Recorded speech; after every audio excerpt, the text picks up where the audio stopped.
عثمان زئی جرگے نے شمالی وزیرستان میں پولیو جیسی مہلک بیماری کے تدارک کے لیے حکومت اور پاک فوج کے ساتھ مل کر اپنے وسائل کو بروئے کار لاتے ہوئے شمالی وزیرستان سمیت دیگر ضم شدہ اضلاع میں پولیو وائرس کے مکمل خاتمے کے لیے کام کرنے کا اعلان کر دیا۔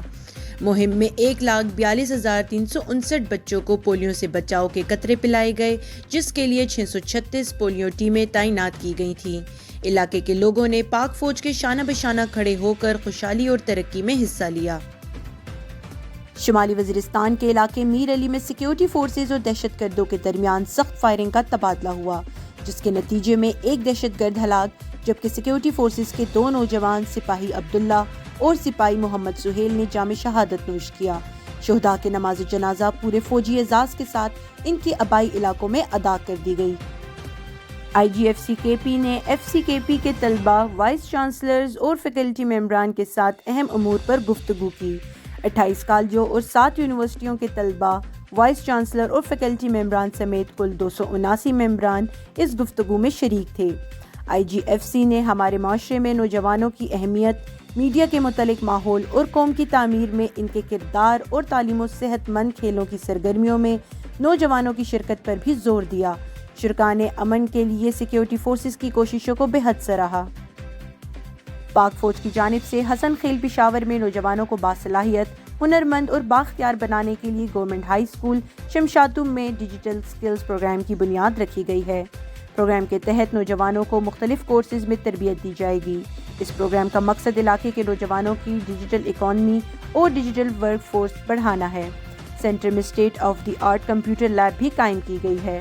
نوجوان بالخصوص خواتین کو بااختیار بنانے کے لیے پاک فوج صوبائی حکومت کے ساتھ مل کر تمام تر وسائل بروئے کار لائے گی۔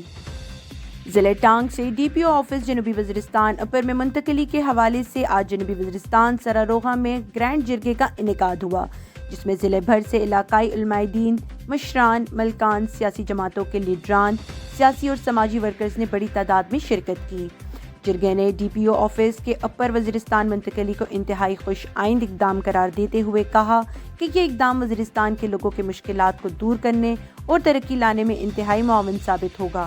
جرگے نے DPO آفس کی منتقلی پر افواج پاکستان اور قانون نافذ کرنے والے اداروں کے کردار کو سراہتے ہوئے ان کا شکریہ ادا کیا۔ پاک فوج کی جانب سے بیوچار میں خواتین کے لیے اسکل سینٹر قائم کر دیا گیا۔ ویمن آؤٹ ریچ پروگرام کے تحت اس اقدام کو مقامی علماء دین اور ڈسٹرکٹ ویلفیئر آرگنائزیشن کے باہمی تعاون سے مکمل کیا گیا۔ ویمن اسکل سینٹر میں 30 خواتین رجسٹرڈ ہو چکی ہیں، جن کو مہارت سکھانے کے لیے سینٹر میں سلائی مشینیں اور کلاس روم کے ضروری سامان بشمول کرسیاں اور میزیں مفت فراہم کی گئی ہیں۔ اس اقدام پر پوری کمیونٹی بہت شکر گزار ہے۔ مقامی خواتین نے خوشی کے اظہار کے ساتھ شکریہ ادا کیا۔ ضلع خیبر کے علاقے باڑہ میں سیکیورٹی فورسز نے خفیہ اطلاع پر آپریشن کیا۔ آپریشن کے دوران ایک دہشت گرد ہلاک کر دیا گیا، جس کی شناخت قدرت شاہ ابو بکر کے نام سے ہوئی۔ مارے گئے دہشت گرد سے اسلحہ اور گولہ بارود بھی برآمد ہوا۔ سیکیورٹی فورسز نے دہشت گردوں کی موجودگی کی اطلاع پر ضلع ٹانگ کے عام علاقے کریمچن خیل میں انٹیلیجنس بیسڈ آپریشن کیا۔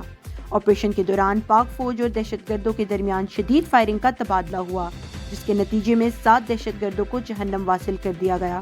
آپریشن کے دوران دہشت گردوں کے ٹھکانے بھی تباہ کر دیے گئے۔ سیکیورٹی فورسز نے دہشت گردوں کی موجودگی کی اطلاع پر پشاور کے علاقے بٹبیر میں انٹیلیجنس بیسڈ آپریشن کیا۔ آپریشن کے دوران سخت فائرنگ کا تبادلہ ہوا، جس کے نتیجے میں 4 دہشت گردوں کو جہنم واصل کر دیا گیا۔ مارے جانے والوں میں دہشت گرد محمد عمران، دہشت گرد حضرت عمر، دہشت گرد کمانڈر سمیع اللہ اور دہشت گرد کمانڈر سلمان شامل تھے۔